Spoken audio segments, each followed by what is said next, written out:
Encontramos en este tercer conversatorio para prepararnos a las celebraciones de los 200 años de nuestro municipio de como protectora universal de este estado.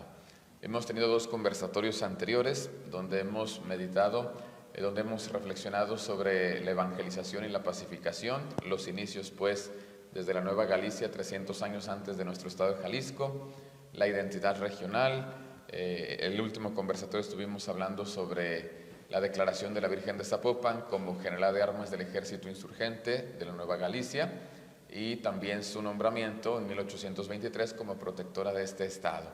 Pues en este último conversatorio queremos que nos platiquen nuestros exponentes la devoción de Nuestra Señora de Zapopan desde la Revolución hasta nuestros días, su evolución, su influencia, su significado para nosotros, no solamente, como lo hemos insistido mucho, en los ambientes eclesiásticos, sino como sociedad, sino también pues en el conjunto de esta región de Occidente de la cual participamos.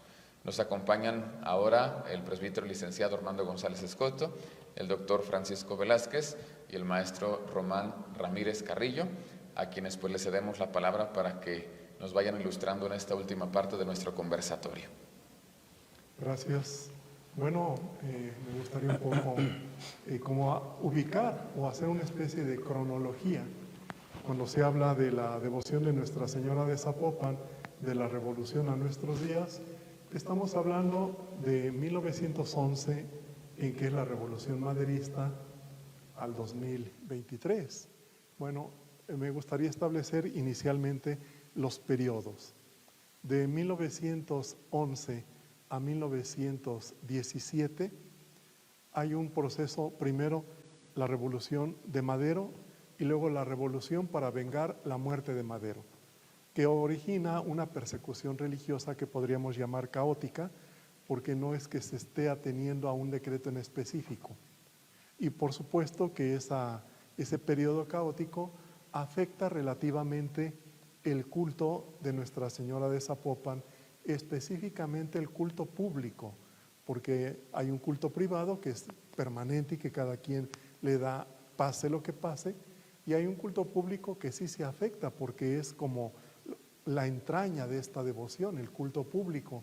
Por lo tanto, del 1911 al 17, aunque la imagen de la Virgen sigue visitando la ciudad, lo hace en situación de guerra.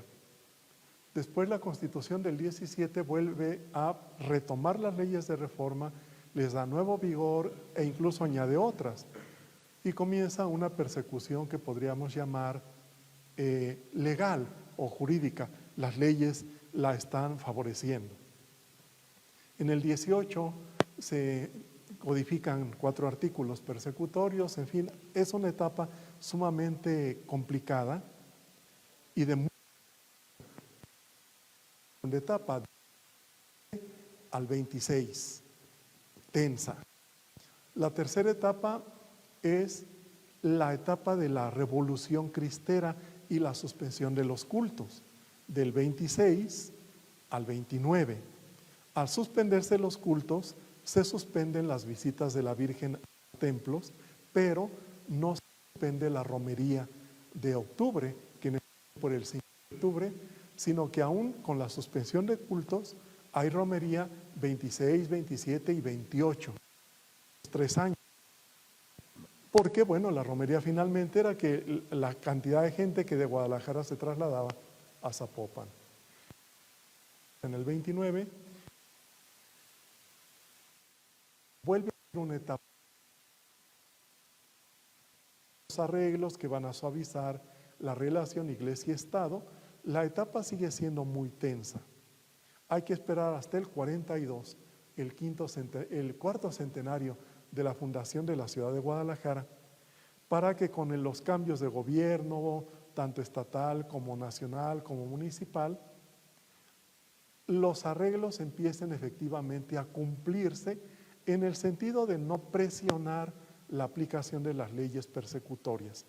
De manera que del 42 a nuestros días es como la etapa reciente en la devoción a Nuestra Señora de Zapopan. Ahí están las etapas. padre comentaba algo muy interesante de estas cosas que suceden en este periodo del que nos hablaba, cómo durante la Guerra Cristera hubo romería sin que hubiera visitas porque estaban prohibidas a la ciudad de Guadalajara. Pero un poco más atrás, cuando llegan los revolucionarios, los constitucionalistas a la ciudad de Guadalajara, toman los edificios religiosos, toman la catedral, el seminario, los conventos. La catedral la convierten en una caballeriza y cuando se dan cuenta que está la Virgen de Zapopan ahí, porque era el periodo de visitas, se fue en el mes de julio cuando llegan los revolucionarios, pues ahí medio descreídos lo avientan a la suerte de vamos a ver esta virgencita si apoya a los constitucionalistas o a los villistas. Entonces juegan una especie de volado porque estaban quemando muchas imágenes religiosas. Entonces ya seguía esa y resulta que salió carrancista la Virgen de Zapopan y le perdonaron la vida. Si no, la hubieran incinerado ahí en la catedral porque pues iban con todo. Entonces se cuenta por ahí que estando descuidados las tropas, llega una de las mujeres que estaban muy cercanas a la iglesia, piadosas, y se lleva a la Virgen a escondidas, la resguardó en su casa, pues hasta que salen las tropas, que regresa a Villa y le da nuevamente garantías a la iglesia. Es cuando vuelven a sacar a la Virgen, pero estuvo resguardada en un cuarto al lado de un general constitucionalista. Entonces, donde él hubiera descubierto que tenían esa imagen religiosa ahí, pues tal vez la imagen original de Nuestra Señora de Zapopan no existiría, ¿no? Y en ese periodo que usted habla, el cuarto periodo del que nos hablaba, pues también ya tiene que ver cuando llega a la presidencia de México Ávila Camacho, Claro. que se casa con una mujer jalisciense. Que era de Zapopan. Zapopana, exactamente. Soledad. Soledad Orozco. Con doña Soledad. Y pues parece ser que ella le dice que la Virgen es muy milagrosa, después de haber sido herido en batalla Ávila Camacho. Ella le dice, encomiéndate a la Virgen. Cuando sana, le sale bien de todo el problema, pues dice, pues órale su caminito, ¿no? Y es cuando construyen la carretera que iba a Zapopan, lo que hoy conocemos como la avenida Ávila Camacho. El eje Alcalde Ávila Camacho. Sí, exactamente. Porque para eso tuvieron que ampliar la avenida Alcalde, que era una calle estrecha como todas, y conectarla con la carretera que habían abierto sobre una zona de colinas, de barrancos, de paredones. Fue una prodigio esa carretera, desde luego. Sí, sí. Y que hoy día pues ya la volvieron a suprimir como ruta cuando originalmente fue creada para evitar los problemas. Los accidentes que había en el camino antiguo. Por el camino viejo que es la Avenida América, ¿verdad? Pero bueno, cosas que pasan. Decisiones que no están en nuestro alcance. Bueno, una de las cosas que llaman la atención poderosamente es estas devociones de esta fe de que a pesar de la guerra persiste, quiere decir que se ancló perfectamente en su imaginario social, en su imaginario religioso, en la realidad de la vida cotidiana. Y viendo las características de entonces, de la suma pobreza, de las dificultades que tenía la gente, cómo esta devoción se ancló en las personas, a pesar de que tenían una religiosidad muy popular, muy cariñosa, de que sí la sienten la madre, donde esta religiosidad popular, cuando reviso las pocas o muchas imágenes que hay de esa época, de la gracia de contar con gracia a través de los exvotos, de las pinturas, de los milagros recibidos, cómo resaltan algunas imágenes donde se agradece, muy pocos acerca de la guerra, o sea, de los que he revisado, muy pocos acerca de la guerra, pero muchos del contexto social que sí se vive, que sí en el campo, los problemas de salud, las curaciones, las heridas de alguna batalla, pero siempre está presente esa taumaturga, esa madre amorosa, y que esta iconografía que nos están heredando, pues es obra de los artistas populares de los pueblos, que ellos representan siempre pues, con los tres elementos: narrar el acontecimiento o el favor recibido, poner la imagen de la Virgen de Zapopan, y luego la circunstancia o hecho, como si fuese el qué, quién, cómo, cuándo y dónde, de una noticia periodística, pero es una noticia que semiológicamente nos representa a través de imágenes una narrativa. Y es esta narrativa la que me llama mucho la atención, que se sigue repitiendo en este clima de guerra que vivimos, una guerra de baja intensidad, que seguimos en guerra, y que esta guerra ahora tiene otras características donde es la población la que está sufriendo, donde no hay los grandes contendientes, pues son un grupo contra otro grupo, y que las personas siguen con el imaginario todavía, es una madre providente. Y esta madre providente se hace presente en este periodo. Eso es lo que, de alguna manera, preguntarles cómo observan esta religiosidad de cercanía con la madre, y una madre además, pues, que va conmigo y que va al hospital, que va a la cárcel, que va a las parroquias, que son el centro de las comunidades, es la parroquia. Entonces, y sobre todo en esta época, donde la imagen del señor cura es de un líder providente, pero un líder que acompaña, que además son sacerdotes que también les interesa la cultura y la educación.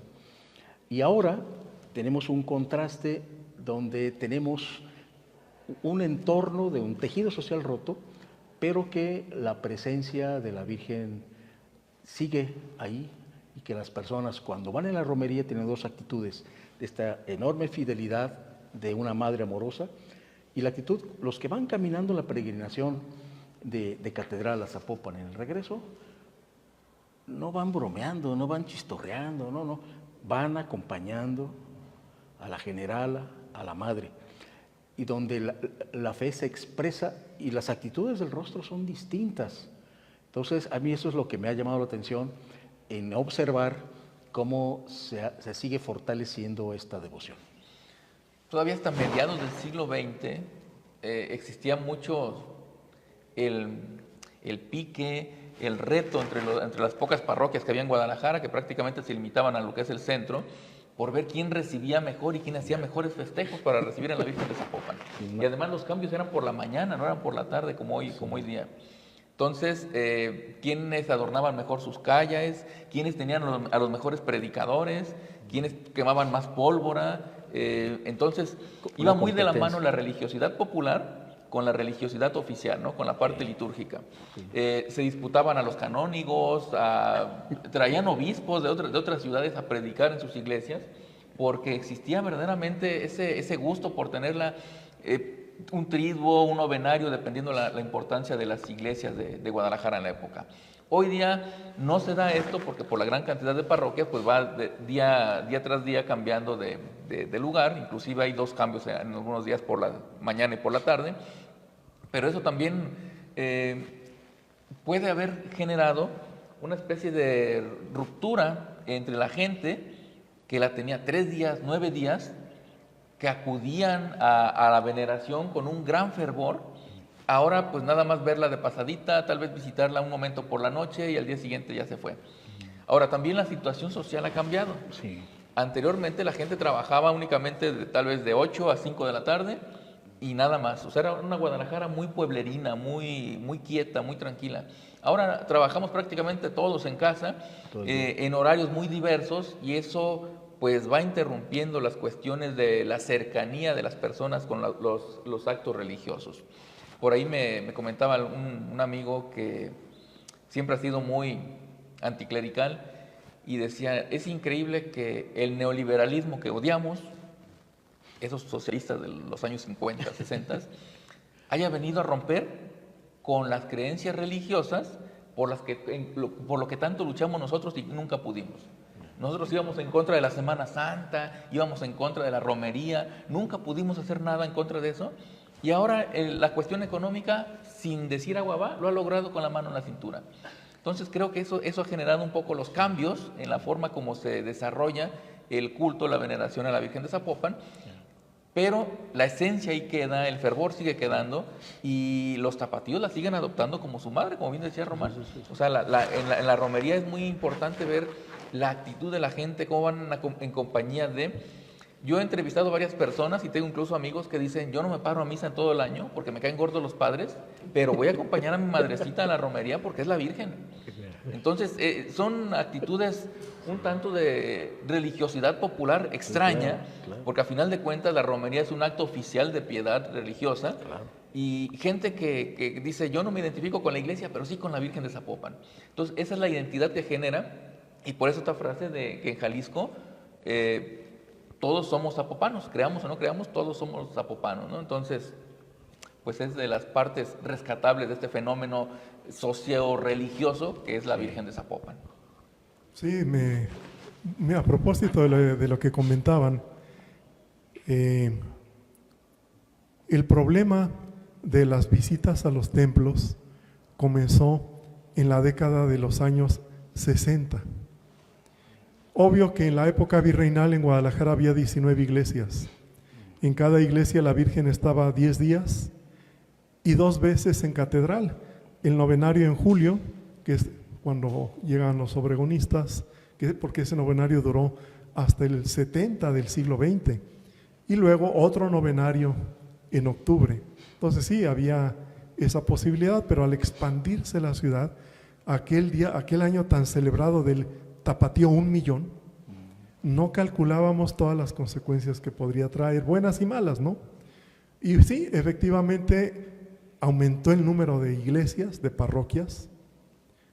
Obvio, hoy día la imagen de la Virgen no puede visitar ni siquiera todas las parroquias de la zona metropolitana, visita solamente 170.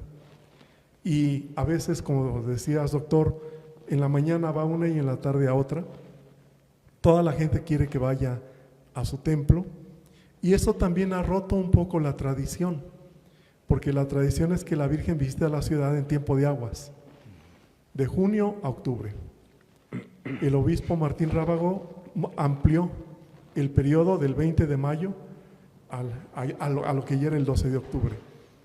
Pero todas las parroquias que no visiten ese periodo, que es el tradicional, las visita antes o después. De manera que de enero a diciembre siempre hay una visita de la Virgen en la zona metropolitana, de manera que rebasó la tradición. Y sí, de seguro que tiene mucho. Recuerdo yo, cuando yo era niño, que ya hace algún tiempo, cuando llegaba la Virgen, no se adornaban las calles solo por donde pasaba, se adornaban todas las calles de la parroquia, sin faltar una, porque el tema no es que vaya a pasar aquí, sino que viene al barrio. Y por lo tanto, todas las calles se adornaban y como decías, doctor, la gente competía. ¿Cuántos arcos hubo más? O iban a contar cuántos hubo allá, pues acá tiene que ser más. Uno más. Uno más de perdida, pero más. Y si el castillo allá fue así, no, el nuestro tiene que ser mejor. Había una competencia sana y desde luego en ese periodo antiguo, la parroquia de Jesús era la más fervorosa, que se adornaba de lado a lado, todo el barrio de la Capilla de Jesús. Pero seguían todas las parroquias de la Guadalajara muy tradicional, que va de San Vicente a Analco, pasando por San Martín, el Sagrado Corazón, San Juan de Dios, La Concha, San José de Analco, San Sebastián. Eran recepciones impresionantes. Pero también en el centro, en San Agustín, en Santa María de Gracia, en Santa Mónica, que es cuando llegaba al Mercado Corona, a la Asunción, que visitaba primero a los eloteros del Mercado Alcalde. Era otra época, sí, seguramente, pero el aumento de comunidades parroquiales, la demanda que hay, ha hecho que la devoción se acelere y que de pronto, como decías, pase y pues sí, un poco ayuda el que son visitas de zona y hoy está aquí, mañana en la parroquia que sigue, mucha gente va a las parroquias que le quedan cerca. Pero sí hay ese fenómeno de aceleramiento, pero también yo diría de actualización. Es un poco lo que mencionaba el maestro Román, cómo la devoción se actualiza a las circunstancias de cada época, e incluso ornamentalmente, porque a la Virgen en la antigüedad la recibían con arcos que se llevaban a hacer los 3 o 4 días y otros tantos quitarlos. Enramadas. Sí. Y ahora, pues en la Capilla de Jesús justamente surgió la tradición de los arcos de flores portátiles, diríamos, que los quitan y los ponen en una cuestión de segundos, porque hay que devolverle a tráfico sus derechos, ¿no? Entonces ponen el arco y pasa la Virgen y ya lo quitaron. Sí. Antes era mucho más complicado. No, incluso no sé si ha visto, padre, si pues, se va a pasar por una esquina, quitan el arco y luego lo ponen en el otro lado de la esquina. O sea, si va a dar la vuelta a alguna manzana, sí. O sea, es el mismo arco y nada más lo reciclan, lo ponen en otra esquina. O sea, la estrategia del vecinal, ¿no? Para no gastar en 2 arcos, pues lo muevo en lo que da la vuelta a la manzana y lo instalo en el otro lado de la esquina. Así es. Una de las cosas que me llama mucho la atención es el fenómeno de los danzantes. Cómo las familias se ponen a ensayar desde, ya saben que les va a tocar danzar en tal o cuales parroquias que se acompañan, y sobre todo cómo esta devoción sigue permanente a través de los danzantes de muchas regiones, no solamente de la ciudad, sino de pueblos cercanos y de pueblos lejanos, donde su expresión máxima es el 12 de octubre, pero durante el año también esa expresión está presente, y sobre todo cuando alguien va, pues va a una parroquia y pues yo traigo 10 danzantes, de aquí de la parroquia alguien quiere, y ya muchos niños y niñas están empezando a danzar. En el caso de mi nieta, pues cuando vio, dijo yo quiero danzar, y se aventó 5 horas a la primera vez y se enfermó al día siguiente. Pero esa devoción de estar con la Virgen y sobre todo de darle esa ofrenda de una danza. A mí me parece maravilloso de que es una de las maneras, los danzantes, que ojalá hablemos un poquito más de ellos, porque me parece que son claves en esta recuperación de lo que tenemos y del mantenimiento de esta devoción. Y ahí también ha habido una evolución en los danzantes y cómo ha cambiado la percepción de ellos, porque las primeras noticias que yo he visto sobre danzas, no sé, el padre, usted que tenga más conocimiento, son de la segunda mitad del siglo XIX y eran muy mal vistos, porque decían que acompañaban en la romería, pero levantaban una polvareda, era gente con atuendos extravagantes. Los registros que yo tengo de danzas más antiguas son las danzas de conquista del Batán, la danza Cruz Negra allá al oriente de la ciudad. Exactamente. Entonces, eran danzas muy tradicionales, muy distintas a las que vemos hoy día, que son que concheros, que aztecas, que apaches, en fin, de lanceros de distintos tipos, y cómo se ha ido incorporando. Yo de pronto veo que los danzantes lo hacen más por colorido que por simbolismo. Porque aquí nunca tuvimos apaches. No. Y hay danzas de apaches. Claro. Entonces cada quien a su manera le quiere aportar Adapta. al culto a la Virgen de Zapopan. Pues para ellos es danzándole, aunque se tengan que traer imágenes, personajes, tradiciones externas, pero adaptarlo al culto zapopano. El Congreso de la Virgen de Zapopan del año pasado en el santuario, sobre todo los danzantes que fueron, dieron su testimonio de por qué danzaban. Y era impresionante que cómo esa danza surge por un favor recibido. En mi familia a mi hija le hizo bien y ella agradece danzando. Y cómo este grupo de danzas se creó a partir de devolverle a la Virgen con mi danza el favor recibido, o el milagro o favor recibido. Sí, yo también me he interesado eventualmente sobre el modo en que se ha modificado las danzas, pero me parece que eso ha tenido que ver mucho con la inmigración, porque los inmigrantes que han llegado a establecerse a Guadalajara han traído las danzas de su región a Guadalajara. Aquí no había sonajeros, vienen de Tuxpan, o mejor dicho, del sur de Jalisco. Y de pronto hay muchísimos, porque se han venido y traen su danza. No había concheros, llegan en la década de los 50 de familias de Guanajuato que vienen a vivir a Guadalajara. Y ellos traen las danzas de concheros. Pero sí, las más antiguas, como decía el doctor, es la de conquista, porque era una danza tradicional de los pueblos indígenas, la de los tastuanes, que hay muchos en la zona periférica de la ciudad. Y la foto más antigua que yo he visto de una danza, que me parece que es de 1919 por ahí, es una danza con penachos. Y no logro distinguir si se trata de matlachines o de pieles rojas, porque los pieles rojas son danzas del norte de México, de la zona de Coahuila, de Monclova, donde la Virgen tiene un santuario, y que probablemente se importaron al venirse gente de allá. O si son matlachines, que esos son de la zona de Zacatecas, donde también la Virgen ha tenido mucha devoción.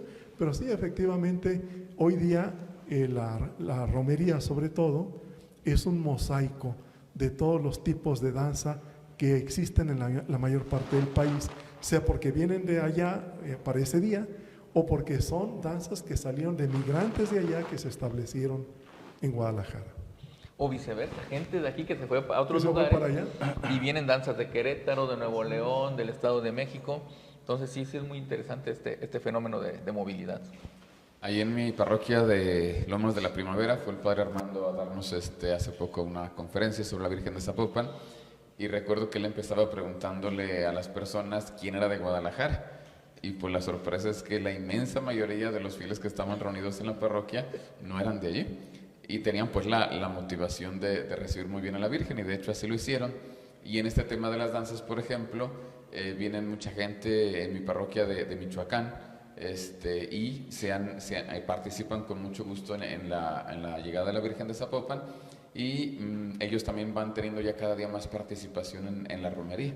Entonces también es interesante irnos dando cuenta cómo Guadalajara pues se ha vuelto una ciudad que ha recibido personas de toda la República Mexicana, y también sí es impresionante ver cómo ciertamente algunos no la conocen, algunos a lo mejor tienen un poquito su reserva, su tradición, pero gracias a las visitas, no tanto las de mayo, octubre, sino las del resto del año, que son las parroquias que están más lejos del cuadro principal, gracias a esas visitas anuales es que la gente la ha ido conociendo, la va queriendo y le va haciendo sus ofrendas y ya la siente como suya por el territorio donde ahora viven.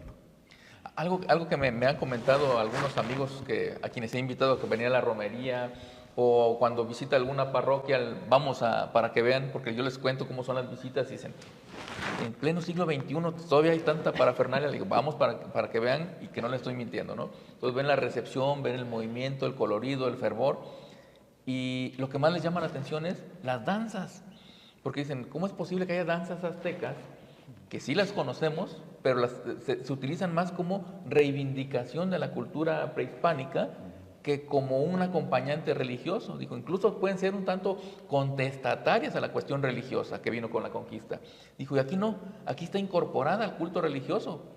Entonces, creo que eso hace una diferencia entre el fenómeno dancístico aquí en Jalisco y fuera de Jalisco, porque sí en otros lugares no se suele acompañar con tanto fervor y colorido los actos religiosos en cuestiones de danzas. Pues no sé, Padre Antonio. Bien, pues yo creo que nada más para concluir algo breve que nos pudieran decir cómo entre las visitas de la Virgen de Zapopan en los tiempos pues, de persecución, pero que al final la gente logró de una forma u otra con mucha creatividad mantener su devoción. Cómo es que ahora en las etapas que tenemos que estamos viviendo, cómo podemos a lo mejor los sacerdotes, los agentes de pastoral, sobre todo en las parroquias, quienes se dedican pues más a la dirección del pueblo santo de Dios, laicos y sacerdotes, pues cómo podríamos potenciar estas visitas de la Virgen para que de verdad pastoralmente hagan mucho también, de por sí ya lo hace, pero cómo podemos sacar el mayor jugo o el mayor aprovechamiento de esas visitas, sobre todo en el tema del tejido social que es tan actual, y que nos damos cuenta que la devoción a la Virgen tiene esa característica de ayudar mucho en esa reconstrucción del tejido social.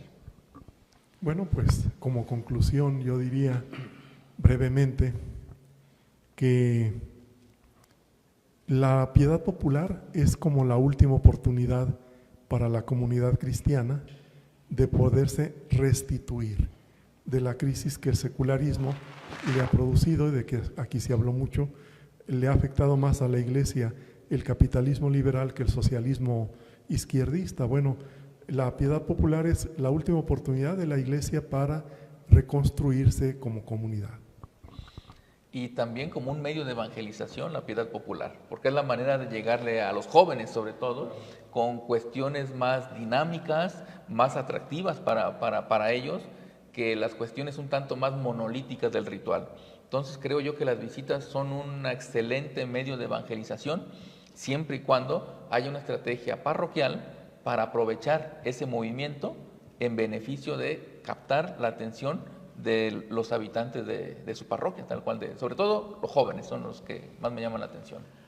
Considero que en esos 200 años de Estado libre y soberano, la Virgen de Zapopan sigue haciendo, tejiendo el tejido social, y que ya tiene muchos parches, que su presencia ha hecho que la religiosidad popular sean digamos, los ganchos.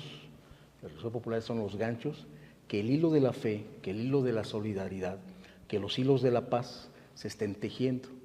Por esa mirada amorosa que tiene la Virgen, de esa presencia en las parroquias, estos hilos de paz, ¿sí?, pueden, un hilo de democracia, el hilo de cultura y educación, de una economía con rostro humano, es a 200 años de distancia, pueden seguir fortaleciendo este estado de Jalisco.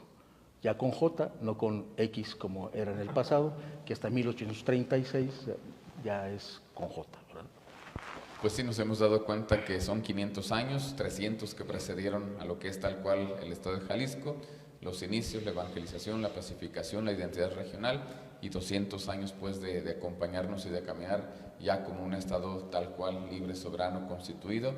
Pero al final pues sí, la conclusión es, hablemos de los 500 años desde la Nueva Galicia hasta ahora, o hablemos de los 200 años tal cual de Jalisco, pues ha sido una pieza clave y fundamental para esta reconstrucción del tejido social. Es donde decimos la imagen de la Virgen de Zapopan no solamente queda encerrada en el culto, en la devoción, en el ambiente meramente católico, sino ha trascendido esas fronteras, y que ojalá pues que los que vivimos en esta parte de México nos demos cuenta del gran valor que tiene ella entre nosotros, del gran valor que tienen sus celebraciones, sus llegadas a nuestras parroquias, y pues que todos, sacerdotes y fieles, sepamos sacarle el mayor jugo a esta devoción, no solamente de una forma o una visión meramente católica, sino también, insisto, desde la evangelización hacia esos areópagos nuevos, hacia esos retos pastorales que tenemos de las periferias existenciales.